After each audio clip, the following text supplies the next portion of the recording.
মিঠে নিকোটিন, দাদা অঙ্ক কি কঠিন। মনে আছে চন্দ্রবিন্দুর সেই বিখ্যাত গানটি? সাম্প্রতিককালে পাটিগণিতের অঙ্ক নয়, ভোটের অঙ্ক মেলাতে বসেছেন সকলে। বাস, ট্রেন, ট্রাম থেকে পাড়ার মোড়ের চায়ের দোকানে চর্চা একটাই, বাংলার মসনদের দখল কার। 4 তারিখ সকাল পর্যন্ত এই তর্ক বিতর্কের ইতি নেই। তবে আপাতত সংবাদের শিরোনাম 2026 সালের বিধানসভা নির্বাচনে ভোটদানের পরিসংখ্যান। গণতন্ত্রের উৎসবে সামিল হয়ে নজির গড়ছে পশ্চিমবঙ্গ। নির্বাচন কমিশনের তথ্য অনুযায়ী দ্বিতীয় দফার নির্বাচনে ভোট পড়েছে 91.66%। তার আগে প্রথম দফায় ভোটদানের হার ছিল 93.19%। এই দুই দফার গড় মিলিয়েই তৈরি হয়েছে 92.47%-এর ঐতিহাসিক রেকর্ড। এর আগে নাকি কোনো রাজ্যই এই পরিসংখ্যান ছুঁতে পারেনি। এতদিন পর্যন্ত ভারতের বিধানসভা নির্বাচনের ইতিহাসে সর্বোচ্চ ভোটদানের রেকর্ড ছিল ত্রিপুরার দখলে। 2013 সালে সেখানে 91.82% ভোট পড়েছিল।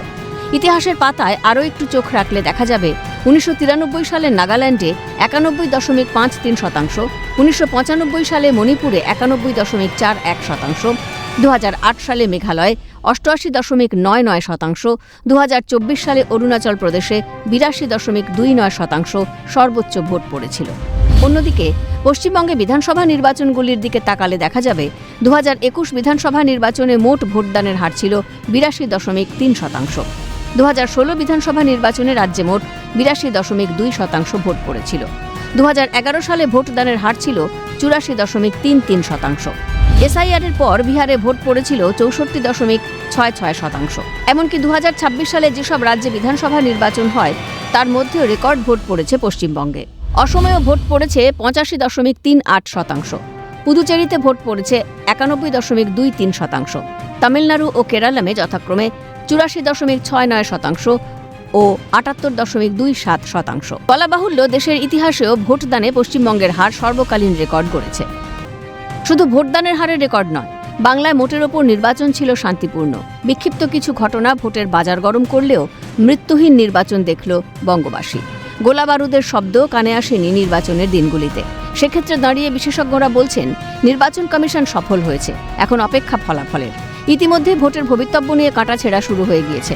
বুথ ফেরত সমীক্ষাগুলিতে কে এগিয়ে কে পিছিয়ে সামনে আনা হয়েছে সেই তথ্য। কিন্তু নেতাদের মত কি পরিবর্তন, নাকি প্রত্যাবর্তন, নাকি মেঘের আড়ালে বসে অঙ্ক কষছেন অন্য কেউ? এবারের নির্বাচনে প্রধান টক্কর হয়েছে তৃণমূল ও বিজেপির। কি বলছেন দুই ফুলের নেতারা? শাসক শিবিরের দাবি তৃণমূল ডাবল সেঞ্চুরি করবে। বিজেপির ফল 2021-এর থেকেও খারাপ হবে। বাঙালি কিন্তু ভোট দিয়েছেন প্রতিবাদের ভোট, পরিবর্তনের ভোট নয়। এটা বাংলার ফাইট ব্যাক বিজেপির বিরুদ্ধে। তাই জন্য আমার নিজের ধারণা, আমি আপনাদের প্রশ্ন করেননি তাও আমি বলছি, তৃণমূল কংগ্রেস নিশ্চিতভাবে ডাবল সেঞ্চুরি করবে, নিশ্চিতভাবে। আর তারপরে ডাবল সেঞ্চুরির পরে কতখানি এগোবে সেটা হচ্ছে সম্পূর্ণভাবে আমাদের 4 তারিখ পর্যন্ত ওয়েট করতে হবে। তবে বিজেপির রেজাল্ট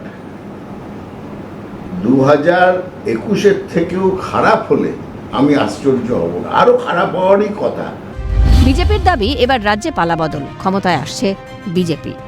কোটি টাকার একটা কোম্পানি হয়তো একটা এক্সিট পোল করছে, সে কোম্পানিটা যদি এক্সিট পোল ফেল করে তাহলে তার ক্রেডেন্সিয়ালে আঘাত পড়ে, তার মার্কেট, তার শেয়ার মার্কেট, তার সমস্ত কিছু আঘাতপ্রাপ্ত হয়। সেই জন্য আমার ধারণা কেউ এক্সিট পোল মিথ্যে বলে না, এবার মেলে না অনেক সময়, that is a different issue. কিন্তু ওই যে মমতা ব্যানার্জি বলেন এসব সাজানো, এসব মোদির নাটক, আর এই নাটক করে লাভ কি? যদি প্রথম দফার এক্সিট পোল বেরোতো তাহলে নাটক হতে পারতো দ্বিতীয় দফাকে প্রভাবিত করার জন্য। যেখানে ভোটটাই 100% দফা হয়ে গেছে, সেখানে আবার এইসব করে লাভ কি হবে?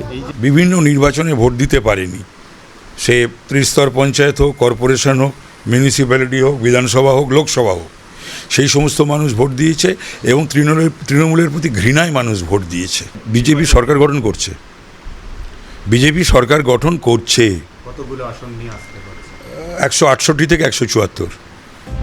বাম কংগ্রেসের অবশ্য দাবি, সরকার গঠন যারাই করুক, তৃণমূল সরকারের বিরুদ্ধে ভোট পড়েছে এটা কার্যত স্পষ্ট। শক্তি সঞ্চার হচ্ছে বিরোধীদের। প্রবল ক্ষোভ মানুষের ছিল, সেই ক্ষোভ এই ভোটে আছড়ে পড়েছে, এখানে কোনো ভুল নেই। কিন্তু সরকার বিরোধী যারা তারা কিন্তু কেউ একক পার্টি নয়। সরকার বিরোধী যারা, তাদের মধ্যে বিজেপি আছে, কংগ্রেস আছে, সিপিএম আছে, আইএসএফ আছে, আরো কিছু কিছু আছে।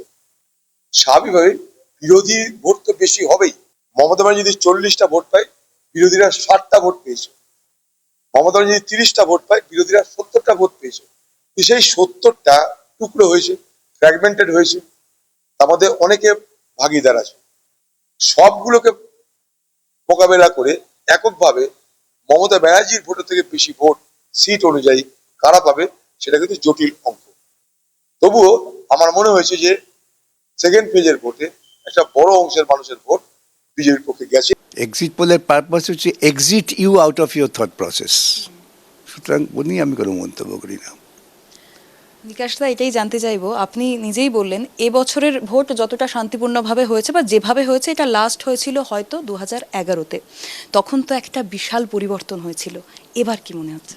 না, যে পরিমাণ মানুষ ভোট দিয়েছেন, এটাই আমি আশা করি, এটুকুই বলতে পারি যে একটা বৃহৎ পরিবর্তনের দিকে মানুষের রায় যাবে। পরিবর্তন হবে নিশ্চয়ই। সব মিলিয়ে এখন অপেক্ষা শুধু ফলাফলের। প্রহর গোনা শুরু। কোথাও লড়াই কুর্সি দখলের, কোথাও অস্তিত্ব রক্ষার। নতুন করে কি প্রাণ ফিরে পাবে কোনো দল? বঙ্গে গেরুয়া ঝড়, ফুটবে পদ্ম, নাকি বজায় থাকবে সবুজ শিবিরের আধিপত্য? উড়বে সবুজ আবির? উত্তরবন্দি ইভিএমে। ক্যালকাটা নিউজ।